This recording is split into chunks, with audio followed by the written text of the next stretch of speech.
Casualty.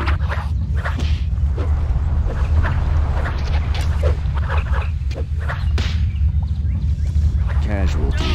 Damn your eyes! Casualty.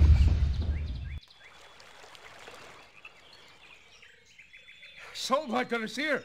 Our scouts are dead!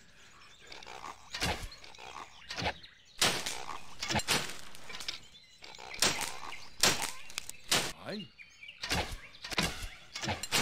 Die! Hold your fire! Step aside.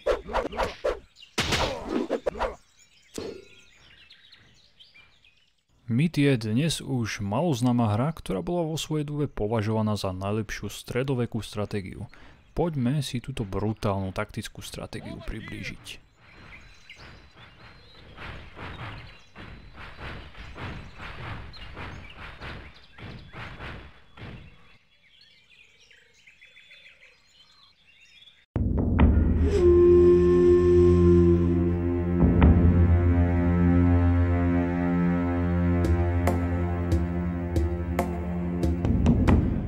Štúdio Bungie je známe predovšetkým pre svoje multiplayerové strieľačky ako Destiny a v minulosti vyrobila sériu Halo, no nie všetci ľudia vedia, že ich vývojárske chodničky zavedli do strategických končín.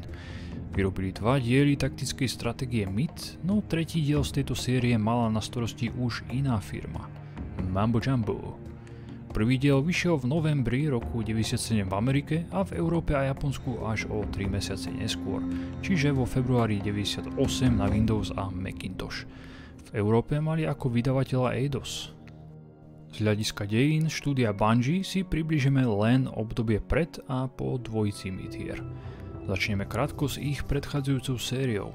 Marathon bola prvá väčšia hra Bungie. Vyšla na konci roku 1994 a bola v podstate duchovným predchodcom série Halo. Bola to odpoveď Macintoshu na Dooma, pretože Marathon vyšiel len na túto platformu. Bola veľmi úspešná a za ďalšie 2 roky autori urobili 2 pokračovania. Nápad na Myth dostal Jason Jones až tesne pri konci vývoja posledného 3. Marathon v roku 1995. Vývojári z Bungie chceli urobiť ďalšie FPS-ko ako bol Marathon, no potom uvideli Quakea od id Software a povedali si, že ich nová hra by vyzerala podobne. Tak im Jason Jones položil otázku: čo keby sme mali svet, v ktorom sa 100 chlapíkov bije s ďalšími 100 chlapmi a to celé by bolo v 3D? Autori mali síce skúsenosti s 3D hrami, čiže strieľačkami, no previesť 3D do real-time strategického žánru bola pre nich úplne nová skúsenosť. Tým s Jonesom súhlasil, pretože ich nová strieľačka by mohla vypadať podobne ako Quake a zle by sa predávala. Za jeden deň zmenili smerovanie projektu a zo strieľačky sa stala 3D taktická stratégia v reálnom čase.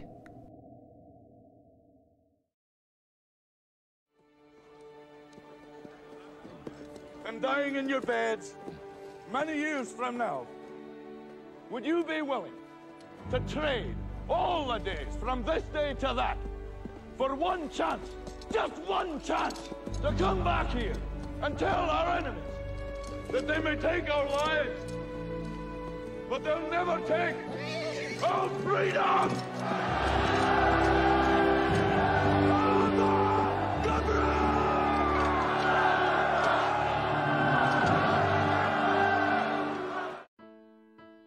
Bungie sa nechali inšpirovať napríklad Gibsonovým Statočným srdcom. To je by the way môj obľúbený film. Hlavne brutalitou a aby ste mohli zblízka sledovať krvavé súboje väčších jednotiek. Inšpiráciu môžete vidieť v jednotkách berserkerov, ktorí vyzerajú ako škótsky bojovníci z filmu.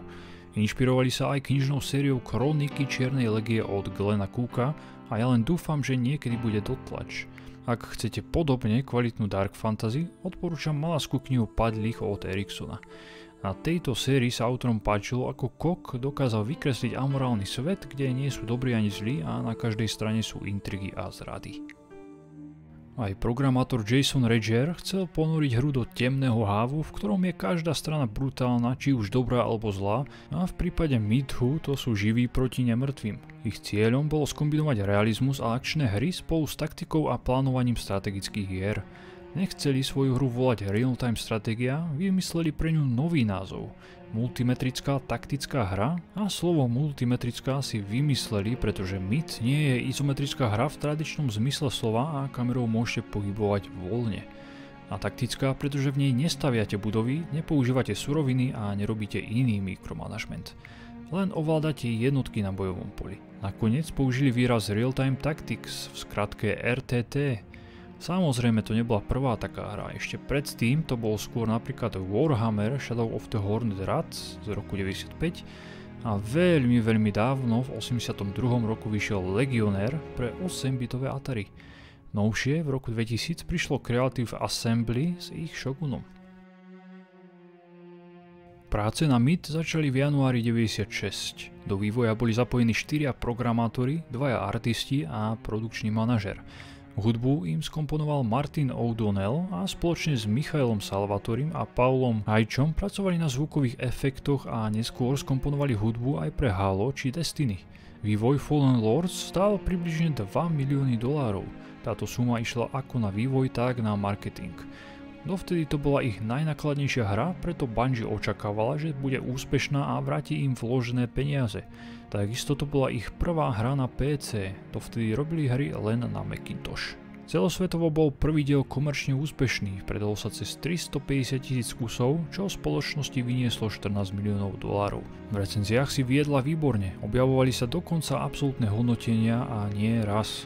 Ja osobne som o tejto hre vedel veľmi dlho, čítal recenzie zo starého levelu a strašne si ju chcel zahrať. Dnes sa nedá nikde digitálne kúpiť, no komunita sa o hru neustále stará, preto veľmi dobre beží aj na nových systémoch. A spomeniem napríklad projectmagma.net. Druhý diel vyšiel o rok neskôr a v predajoch si viedol ešte lepšie. Príbehovo sa jedná o fantasy. Zraz živých tu budete ovládať ľudí, trpaslíkov a lesných obrov. Na temnej strane to budú zombie, prízraky, pavúky a všetko nemrtvé. Je to teda súboj síl svetla a temnoty. Temnú stranu vedie Balor a skupina padlých lordov, čo sú v podstate mocní čarodeji vedúci legie nemrtvých. Na svetlú stranu skupina 9 kúzelníkov, známych pod názvom Deviatka alebo Avatara, ktorých vedie Alric. Hra začína v 17. roku vojny na západe nepomenovanej mytickej krajiny. Takmer celá krajina je pod vládou temnej strany a len jedno hlavné mesto a zo pár menších miest ovláda svetlá strana. Vašou úlohou je zhostiť sa elitnej jednotky v armáde svetla Legie, postaviť sa horde nemrtvých a poraziť Balora. To je v skratke príbeh. V manuáli je napísaná trojstranová poviedka a pred každou misiou budete dostávať celkom výživný nahovorený text, ktorý umocní atmosféru maru a boja proti nemrtvým. Date unknown, inside the Tain. Tradition tells us almost nothing of the Mercuridia, save for the horrible skull platforms they would build from the severed heads of their enemies. We found one of these a few hours ago, 30 feet high, and 100 feet across, each skull arranged with a mad precision that was terrifying to behold. Celá hra obsahuje 25 scenárov, map, ktoré sa po prejdení dajú hrať aj samostatne. Vždy po niekoľkých misiách sa zmení prostredie a vy na mape sveta sa posuniete ďalej. Zo začiatku to bude les a mesto, neskôr ruiny zničených miest a bažiny, aby ste sa dostali do mrazivých hôr a ocitli sa v púšti. Táto diverzita je super a autori ju využili aj pre hrateľnosť. Na snehu alebo daždi vám často nevybuchnú molotovovi, keď je silný vietor, vaši lukostrelci budú menej presní, pri pohybe cez vodu sú vaše jednotky pomalšie, v bažinách číha množstvo pascí a hlavne sa začnú vynárať vybuchujúci zombíci, v ľadovej tundre budú jednotky celkovo slabšie a v horských oblastiach môžete využiť výškovú výhodu so streleckými jednotkami. Ako som spomenul už skôr, Myth je taktická hra v reálnom čase. To znamená, že v nej nestaviate budovy a nezískavate suroviny ako napríklad vo Warcrafte, Dune či Starcrafte. Na začiatku každej misie dostanete jednotky, ktoré musia prežiť a s ktorými musíte niečo vykonať. Niekedy budete musieť zabiť určitých nepriateľov, ubrániť územie, získať predmet, dostať sa z bodu A do bodu B, urobiť prieskum oblasti a podobne. Úlohu misie uvidíte len na začiatku, keď nemáte označené jednotky. Každá jednotka pritom môže používať špeciálnu schopnosť. Tovariš liečenie, trpaslík trhavinu. Viac jednotiek si môžete dávať do formácií, no nedávajte si ich za sebou, pretože keď si dáte dopredu lukostrelcov a za nimi pechotu, lukostrelci sa v prípade potreby nedokážu pretlačiť cez pechotu a zaseknú sa. Ak ich dáte za pechotu a budete strieľať na nepriateľov, zraníte aj svoju pechotu. Ak máte príliš úzkú formáciu, môžete dávať väčšie rozstupy a naopak. Naučiť sa formácie a kde postaviť svoje jednotky je v MIT kľúčové.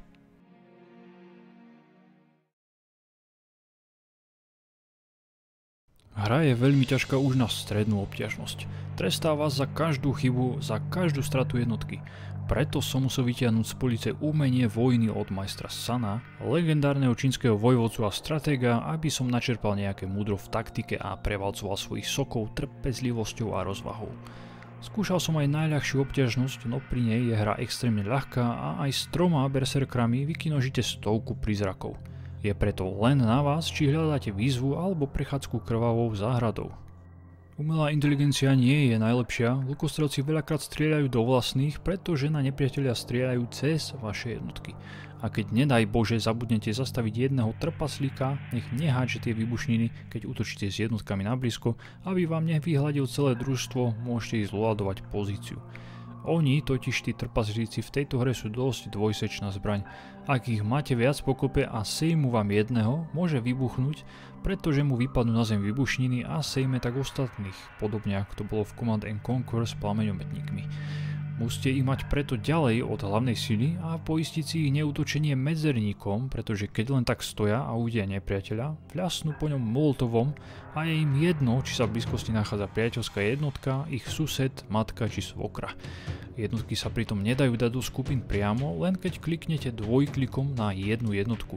Škoda, že sa nedá vybrať chovanie jednotiek o neútočení, pretože stále musíte klikať medzerou buď trpaslíkom alebo lukostrelcom, aby neútočili, keď posielate jednotky na blízko. Čo sa týka ďalších jednotiek, máte tu rytiera, berserkra, lukostrelca a tovariša, ktorý je pomalý, no vie liečiť bylinkami. Každá jednotka je unikátna, má svoje meno a dokonca si každú jednotku môžete pomenovať.